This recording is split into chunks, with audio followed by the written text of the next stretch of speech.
اب وہ جب وہ نماز پڑھے گا، جب اس کو یہ ذہن میں آ گیا کہ اس نماز کے بدلے میں مجھے اللہ 1,00,000 نماز کا اجر دے رہا ہے، تو اس کی کیفیت بدل جائے گی۔ تو اسی طرح رمضان المبارک کے اندر جب ہم ایک دفعہ کہیں سبحان اللہ، الحمدللہ، اللہ اکبر، تو ہمارے ذہن کے اندر یہ بات آ جائے کہ بھائی یہ عام دنوں کا میں ذکر نہیں کر رہا، بلکہ میں تو کس میں ذکر کر رہا ہوں؟ یہ رمضان المبارک کے اندر اپنا ذکر کر رہا ہوں۔ اس لیے رمضان سوچ اور فکر کا مہینہ ہے، اپنے حالات بدلنے کا مہینہ ہے، اور اس ایک مہینے میں اللہ سے اتنا مانگنے کا مہینہ ہے کہ پھر سال کے باقی 11 مہینوں میں انسان کے پاس کمی نہ ہو، تو سمجھے کہ میرے گھر میں اتنا راشن ہو چکا ہے، میرے پاس اتنے اعمال نیکیاں ہو چکی ہیں، اس کی رحمتیں اور برکتیں اور اس کا اثر جو ہے وہ مجھے محسوس ہو رہا ہے، مجھے اس کی ایمان کی حلاوت محسوس ہو رہی ہے۔ اور لوگ بھی کہیں، جیسے ہوتا ہے نا کوئی بندہ حج کر کے آیا ہے، عمرہ کر کے آیا ہے، تو ہم عام طور پر یہ کہتے ہیں کہ بھائی حج کر کے بھی تیری عادت نہیں بدلی، عمرہ کر کے بھی آیا تو نے وہ کام تو نہیں چھوڑے۔ تو ہر انسان سمجھ رہا ہوتا ہے کہ جو بندہ اللہ کے گھر سے ہو کے آیا ہے، ٹھیک ہے، تو وہ کیا کرے گا؟ کسی نیک اللہ کے ولی کے پاس، بزرگ کے پاس بیٹھتا ہے تو انسان عام طور پر یہ سمجھتا ہے کہ یار نیک جگہوں پہ جانے والا، نیک بندے کی صحبت میں رہنے والا، اس کے اندر کچھ نہ کچھ تبدیلی آنی چاہیے۔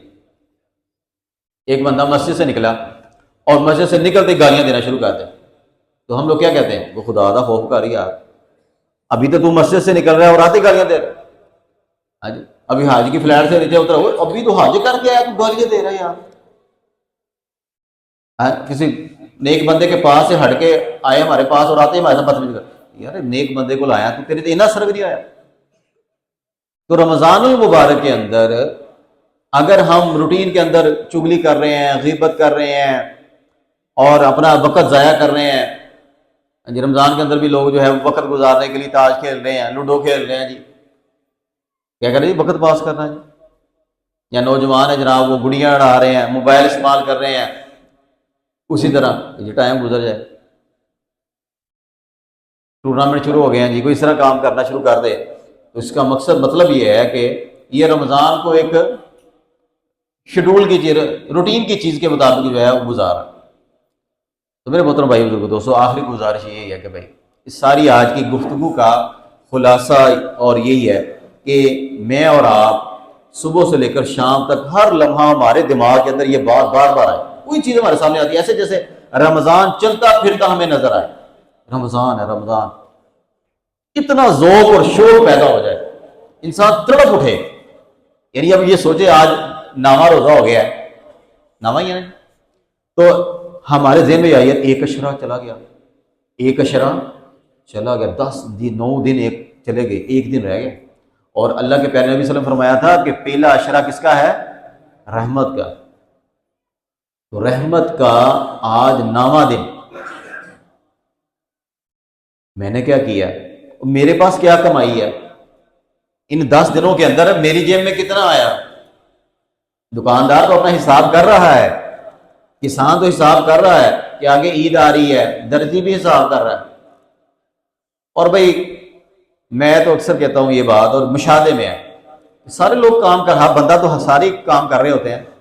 لیکن اس مہینے کے اندر جو ہمارے درزی بھائی ہیں نا جی،